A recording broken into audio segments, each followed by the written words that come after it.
Olá, benditos! No capítulo de hoje, Moisés relembra ao povo que os descendentes de Levi, os sacerdotes e os levitas, não receberiam herança na terra prometida. Eles viveriam dos dízimos, das ofertas e dos sacrifícios que o povo levaria ao santuário. Deus havia dito que ele mesmo, o Senhor, seria a herança dos levitas. Depois Moisés passou a exortar o povo a tomar cuidado para não imitar as nações pagãs em suas práticas. Deus sabia da curiosidade natural do povo em relação às coisas ocultas e que essa curiosidade poderia levá-los a se envolver com pessoas que praticassem coisas repugnantes para ele. Por isso Moisés listou as classes de pessoas que não deveriam ser permitidas conviver no meio do povo de Deus. Encabeçando a lista estavam os adoradores ao deus cananeu Moloque, a quem as crianças eram sacrificadas no fogo. Depois vinham aqueles que praticavam algum tipo de atividade envolvendo ocultismo, como feitiçaria, adivinhação, algum tipo de presságio. As pessoas que se envolvem nessas práticas não têm noção do perigo, porque na realidade elas estão se conectando a uma fonte de poder espiritual real, mas que não é de Deus e é muito perigosa.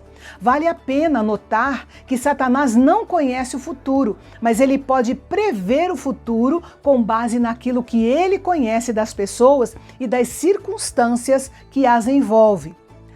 Outro grupo de pessoas que não podia ser tolerado no meio do povo de Deus era aquele que se dizia capaz de chamar pessoas do reino dos mortos, como médiuns e necromantes.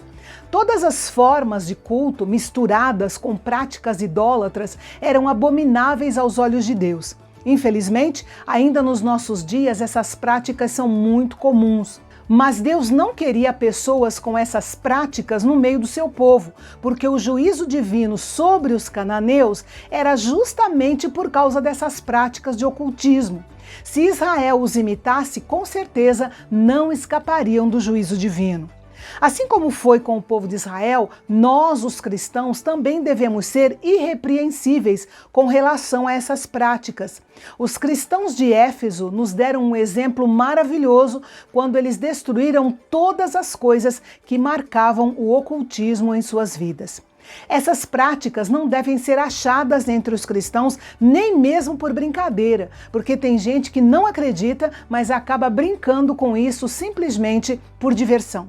Na sequência, nós vemos que Moisés, por inspiração do Espírito Santo, falou da promessa da vinda de um profeta com características semelhantes às dele, Moisés.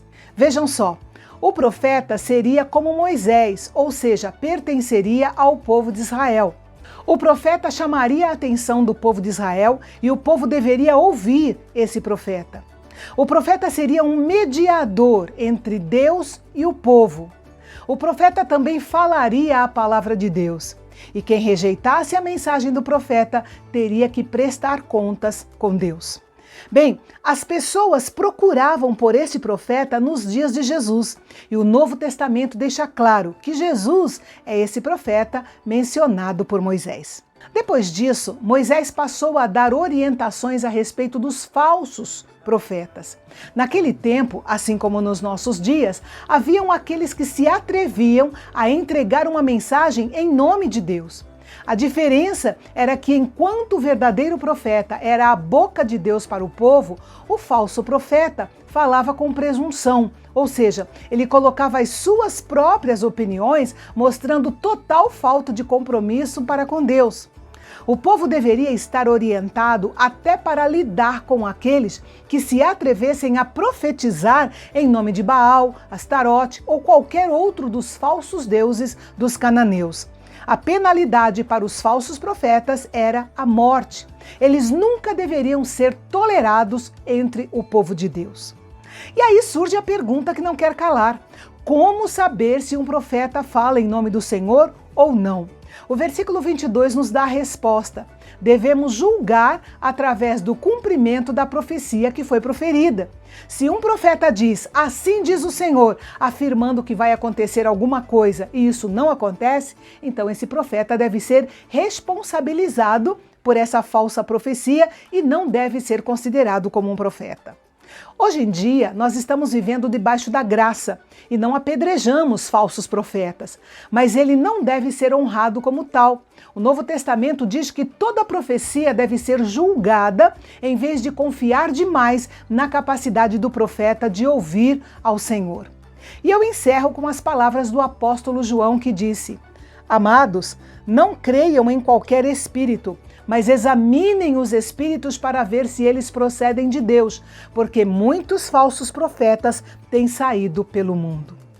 E no nosso próximo encontro vamos falar sobre homicídio culposo, homicídio doloso e o papel das cidades de refúgio nesse contexto. E eu espero você amanhã aqui no Canal Bendito, o canal de Fala Fácil, onde a teologia é para todos. Jesus te abençoe.